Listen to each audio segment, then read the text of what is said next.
Dear children, welcome you all in the online classes of Bishop Academy. In the last class, we shall discuss about the momentum, and in this class, we shall discuss about the second law of motion. Second law of motion बहुत ही important है ये topic. देखो second law of motion क्या कहता है. इसके पहले हमने मोमेंटम पढ़ा था और मोमेंटम का डेफिनेशन था it is the product of mass and velocity. Okay. Second law जो है फोर्स को डिफाइन करता है. सबसे पहली बात कि क्वेश्चन पेपर में आता रहता है बार बार कि which physical quantity is defined by the Newton second law. तो बोलेंगे हम force is defined by the Newton second law. और सेकेंड लॉ के वजह से फोर्स कैसे डिफाइंड हुआ ये हम जानते हैं. कैसे होता है ये हम जानने की कोशिश करते हैं. सबसे पहली बात तो आपको ध्यान रखिए, फर्स्ट लॉ में ये बताया गया था कि जब कोई ऑब्जेक्ट अगर मोशन में है तो मोशन में ही रहता है जब तक कोई फोर्स ना लगाया जाए. यानी कि फोर्स नहीं लगता है तब तक वो यूनिफॉर्म मोशन करता रहेगा. दूसरा, जब कोई ऑब्जेक्ट जो है रेस्ट में है तो वो रेस्ट में ही रहना चाहता है जब तक कि उस पर कोई फोर्स ना लगाया जाए. तो फिर अगर मूविंग ऑब्जेक्ट पर अगर हम फोर्स लगाएं तो क्या इम्पैक्ट पड़ेगा, या जो ऑब्जेक्ट रेस्ट में है उस पर अगर हम फोर्स लगाएं तो क्या इम्पैक्ट पड़ेगा. ठीक. अब मान लीजिए कि कोई ऑब्जेक्ट मूव कर रहा है यूनिफॉर्म वेलोसिटी से और उसके ऊपर हमने क्या कर दिया, फोर्स लगाना शुरू कर दिया. ऑब्वियस है कि कोई अगर ब्लॉक है यहाँ पर, इधर की तरफ ये मोशन में है वी वेलोसिटी से या यू वेलोसिटी से एकदम समान रूप से चल रहे हैं, और मैंने इधर ही क्या कर दिया, एक फोर्स लगाना शुरू कर दिया उसी दिशा में जिधर ये चल रहा है. तो ऑब्वियस है इसकी स्पीड क्या होनी शुरू हो जाएगी, बढ़नी शुरू हो जाएगी. और जब इसका स्पीड u से बढ़ करके क्या हो जाएगा, मान लिया जाए कुछ टाइम बाद v हो गया, तो इसकी स्पीड में चेंज हमारे पास आ गया v माइनस यू. ये इतना चेंज हुआ. ठीक है. अब जब हम फोर्स लगाएंगे तो इसके स्पीड में क्या होगा, चेंज होगा. या अगर इधर से लगाएंगे तो इसका स्पीड धीरे धीरे रिड्यूस होगा. दोनों ही बातें हैं. तो इसकी वेलोसिटी चेंज हुई, मास तो चेंज होगा नहीं, अब वेलोसिटी हो गई चेंज. तो अगर मास नहीं चेंज हुआ, अगर मैं इसमें m से मल्टीप्लाई कर दूं तो ये हमारा बन जाएगा mv माइनस mu. ये है हमारा final momentum. Final momentum m लिख रहा हूँ मोमेंटम को, फाइनली v वेलोसिटी एक्वायर किया, और इनिशियल मोमेंटम ये हो जाएगा. मास चेंज नहीं होगा इसलिए मास से दोनों में हमने मल्टीप्लाई कर दिया तो ये आ गया. यानी कि मोमेंटम में जो चेंज होता है वो किसकी वजह से हो रहा है, फोर्स की वजह से. अगर ये फोर्स नहीं होता तो वेलोसिटी नहीं चेंज होती, वेलोसिटी नहीं चेंज होती तो मोमेंटम नहीं चेंज होता. अब बात आती है कि फोर्स की इंटेंसिटी कितनी है. फोर्स अगर बहुत कम लग रहा है तो वेलोसिटी क्या होगा, धीरे धीरे बढ़ेगा, टाइम लगाएगा. और यदि मान लीजिए फोर्स बहुत ज़्यादा लगेगा तो स्पीड बहुत तेज़ी से बढ़ जाएगा. इसका मतलब अगर हम चाहते हैं कि पता करना कि फोर्स कम लग रहा है या ज़्यादा लग रहा है तो इसको क्या करना होगा, हमें टाइम से डिवाइड कर देना होगा. अगर टाइम कम होगा, t की वैल्यू मैंने डिवाइड किया है, t कम होगी यानी कम समय में स्पीड ज़्यादा बढ़ जा रहा है, मोमेंटम ज़्यादा चेंज हो जा रहा है तो फोर्स ज़्यादा है. यानी t कम होगा तो f ज़्यादा होगा, और अगर f जो है छोटा होगा तो टाइम ज़्यादा लगेगा स्पीड बढ़ने में. तो टाइम जो है फोर्स के क्या है, इन्वर्सली है. इस तरह से न्यूटन ने एक ऑब्जर्वेशन के बाद, इस ऑब्जर्वेशन के बाद ये कंक्लूड किया कि जो time rate of change of momentum है वो डिपेंड करता है डायरेक्टली किस पे, फोर्स पर डिपेंड करता है. और उसी को उन्होंने अपना सेकेंड लॉ बना दिया. मतलब कि जैसे हम फोर्स लगाएंगे किसी ऑब्जेक्ट पर उसका मोमेंटम क्या होना शुरू हो जाएगा, चेंज होना शुरू हो जाएगा एकदम नेसेसरीली. अगर आप फोर्स लगाओगे तो उसका मोमेंटम क्या होने लगेगा, चेंज, क्योंकि वेलोसिटी चेंज होने लग रही है. और जब मोमेंटम चेंज होगा तो कम टाइम में अगर फोर्स ज़्यादा मोमेंटम को चेंज कर दे रहा है, इसका मतलब कि फोर्स क्या है, ह्यूज है, बड़ा है, तो टाइम कम है. तो टाइम के रेट में अगर देखा जाए तो जो change of rate of momentum है वो हमारा क्या है, फोर्स के इक्वल होता है. ठीक है ना. तो इसको हम फर्स्ट लॉ को जो है लिख लीजिए यहाँ पर, the time rate of change in momentum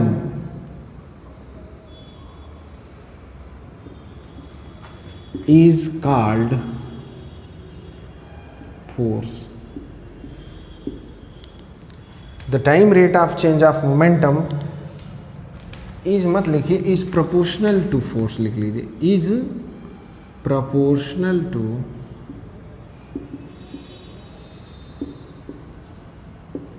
applied force.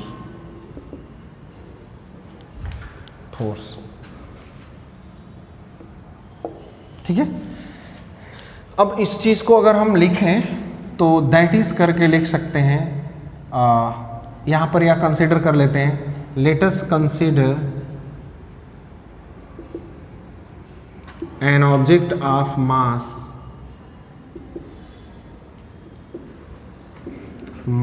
m moving with velocity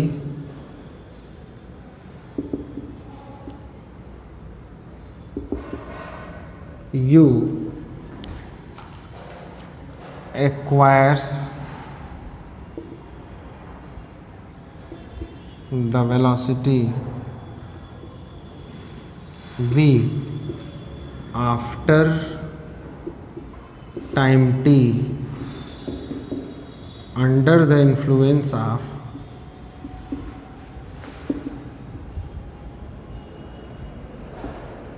force F, then according to second law of motion F is directly proportional to final momentum हो जाएगा m into v, mass into velocity, m मास का है, उसका final velocity हमारा v है, minus m into u, ये हो गया इनिशियल मोमेंटम, ये तो हो गया हमारा चेंज ऑफ मोमेंटम, कितना चेंज हुआ मोमेंटम, ये है फाइनल मोमेंटम और ये है इनिशियल मोमेंटम, तो चेंज ऑफ मोमेंटम हमें यहाँ से पता चल गया। अब टाइम रेट चाहिए हमें, तो टाइम रेट के लिए हम t से क्या कर देते हैं, डिवाइड कर देते हैं, ठीक है ना। प्रोपोर्शनलिटी साइन हटाएंगे तो यहाँ एक कांस्टेंट k आ जाता है और दोनों में m कॉमन है तो m को कॉमन ले लेते हैं, तो यहाँ बचेगा v minus U upon T. Experiments के द्वारा एक्सपेरिमेंटली ये फाइंड किया गया कि k की वैल्यू क्या होती है, 1 होती है। Experimentally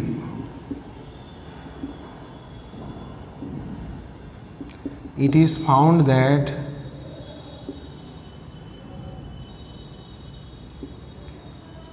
k equals to 1, k equals to 1 experimentally find out किया गया, तो f इज इक्वल्स टू हो जाएगा ये 1 into M V minus U upon T, और आपको हमको पता है a equals to acceleration a is equals to होता है v minus U upon T, तो हम यहाँ से इसकी जगह पे लिख सकते हैं a, तो मिल जाएगा हमको f is equals to M into ए।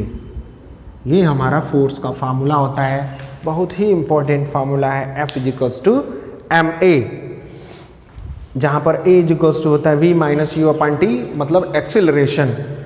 तो फोर्स का हमारे पास एक फार्मूला मिल गया, मास इंटू एक्सेलरेशन, जो कि बहुत ही इंपॉर्टेंट है, इसको आप नोट कर लोगे। ये है फर्स्ट लॉ और उसके बिहाफ पर हमने फोर्स का फार्मूला डेराइव कर लिया। मैंने आपको पहले ही कहा था कि सेकेंड लॉ जो है वो किसको डिफाइन करता है, तो वो फोर्स को करता है, ठीक है ना। ये नोट्स आप नोट कर लेंगे। इसके आगे हम बढ़ते हैं। फोर्स जो है एक वेक्टर क्वांटिटी है जिसका डायरेक्शन जो है एक्सेलरेशन के अलॉन्ग होता है। जिधर एक्सेलरेशन का डायरेक्शन होगा, और एक्सेलरेशन का डायरेक्शन किधर होता है, वेलोसिटी के डायरेक्शन में होता है, ठीक है ना। तो यहाँ पर एक्सेलरेशन हम लोग पढ़े ही हैं पिछले चैप्टर में, मोशन चैप्टर में। तो एक्सेलरेशन का डायरेक्शन वेलोसिटी के अलॉन्ग होता है। तो यहाँ पर हम लिखते हैं force is a vector quantity, ये वेक्टर क्वांटिटी है, वेक्टर क्वांटिटी है ये, and it's SI unit is Newton. Scientist का नाम है इसलिए इसका सिंबल कैपिटल N से, और जब भी लिखना हो तो स्मॉल n से हम लिखते हैं, ठीक है ना। पर नाम के तौर पर अगर न्यूटन लिखना हो, जैसे न्यूटन इज ए साइंटिस्ट, तो कैपिटल N से लिखेंगे, लेकिन जब यूनिट के तौर पे लिखना हो तो स्मॉल से लिखते हैं, ये रूल है। ठीक है। तो एसआई यूनिट इसका जो होता है न्यूटन होता है, और सीजीएस यूनिट जो होता है इसका, CGS unit of force is dyne, DYNE होता है, डाइन। डाइन इसका सीजीएस यूनिट होता है। सीजीएस मतलब सेंटीमीटर ग्राम और सेकेंड में जब रिप्रेजेंट करेंगे, यानी मास जो है ग्राम में हो और एक्सेलरेशन जो हो सेंटीमीटर पर सेकेंड में हो, स्क्वायर में हो, तब इसका सीजीएस यूनिट होता है डाइन। ठीक ना। तो ये हमारा फोर्स रहा, उसका यूनिट, और वो वेक्टर क्वांटिटी है, इसके बारे में हम जान गए। ठीक ना। अब 1 न्यूटन इज इक्वल्स टू हमारे पास होता है 10 to the power 5 डाइन। ये एक रिलेशन है न्यूटन और इसमें। ठीक ना। तो इसको नोट कर लीजिएगा। आगे हम बढ़ते हैं। अगर हमसे पूछा जाए कि डिफाइंड 1 न्यूटन को डिफाइन करिए, तो 1 न्यूटन का डेफिनेशन क्या होगा? Definition of 1 Newton. जरा ध्यान से देखिए, यहाँ पर F इक्वल्स टू ma है। अगर मास का वैल्यू 1 kg हो और एक्सेलरेशन का value 1 metre per second square हो, तो F इक्वल्स टू हो जाएगा हमारा 1 न्यूटन। जैसे ही m की जगह 1 रखेंगे, a की जगह 1 रखेंगे, तो हमारे पास F इक्वल्स टू आ जाएगा 1 न्यूटन। अब यहाँ से डिफाइन करें, that force is said to be 1 newton which apply on a mass of 1 kg produces the acceleration in the body is 1 metre per second square. यानी 1 न्यूटन वह force है जो 1 किलोग्राम के ऑब्जेक्ट पर जब लगाया जाएगा तो 1 मीटर पर सेकेंड स्क्वायर का एक्सेलरेशन क्या कर देगा? प्रोड्यूस कर देगा। ठीक है। इट मीन्स, फिर से सुन लीजिए, 1 newton force is that force which when apply on a body of 1 kg mass produces an acceleration of 1 metre per second square.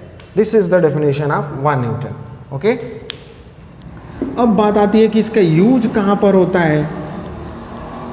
अब सेकेंड लॉ का यूजेस क्या है या एग्जाम्पल्स क्या है? तो आपने जो है कैच पकड़ते हुए देखा होगा, जब कैच पकड़ते हैं तो अगर वहीं हाथ हम रोक लेंगे डायरेक्ट तो हमको चोट ज़्यादा पड़ता है, लेकिन हम थोड़ा हाथ पीछे की तरफ खींच लेते हैं तो चोट कम लगता है। उसका कारण क्या है? जैसे मान लीजिए ये हमारा हाथ है, इसमें बॉल जैसे ही आया और हमने जो है इस अपने हाथ के पोजीशन को पीछे कर किया, तो क्या है, इस बॉडी के पास क्या है? मोमेंटम है, और हम जो है इसको हाथ पीछे कर रहे हैं रोकने के बाद, यानी कि हम टाइम को क्या कर दे रहे हैं? बढ़ा दे रहे हैं, एक्सटेंड कर दे रहे हैं। और जब मोमेंटम, बॉल के मोमेंटम को चेंज होने में थोड़ा टाइम ज़्यादा लग रहा है तो उस पर फोर्स क्या होगा? कम हो जाएगा। टाइम ज़्यादा लगेगा तो फोर्स कम हो जाएगा। जैसे देखिए, कोई गद्दीदार चीज़ें हों, स्पंजी, जिसके ऊपर हम अगर कूदते हैं तो पहले वो नीचे दबता है फिर ऊपर उठता है, यानी हमारे पास जो मोमेंटम होता है उसको चेंज होने के लिए क्या हो गया? टाइम मिल गया, और टाइम एक्सटेंड हुआ तो फोर्स उस पर क्या होगा? कम लगेगा, और फोर्स कम लगेगा तो हमें चोट कम लगती है। तो क्रिकेट का बॉल कैच करते समय हम हाथ को पीछे खींचते हैं, यानी कि मोमेंटम, बॉल के मोमेंटम को चेंज होने के लिए हम थोड़ा टाइम बढ़ा देते हैं, और टाइम बढ़ गया तो फोर्स कम लगेगा।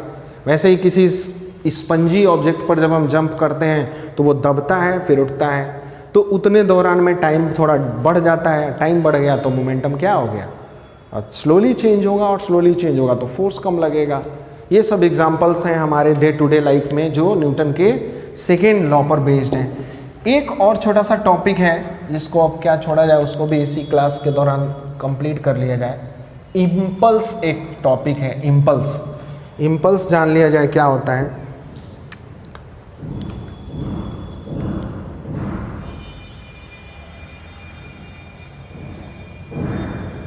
इम्पल्स आई से रिप्रेजेंट करते हैं इसको हम, ठीक है ना।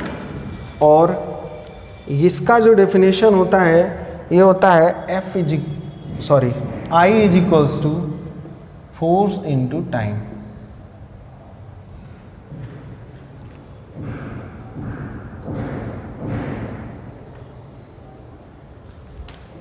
थोड़ा सा इसको चेंज करते हैं।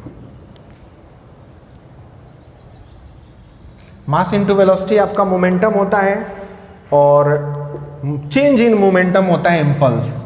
आई इज इक्वल्स टू होता है P2 माइनस P1, ठीक है। P जो है वो क्या है, मोमेंटम है, यानी change of momentum is called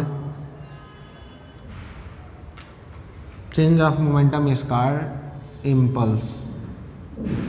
अभी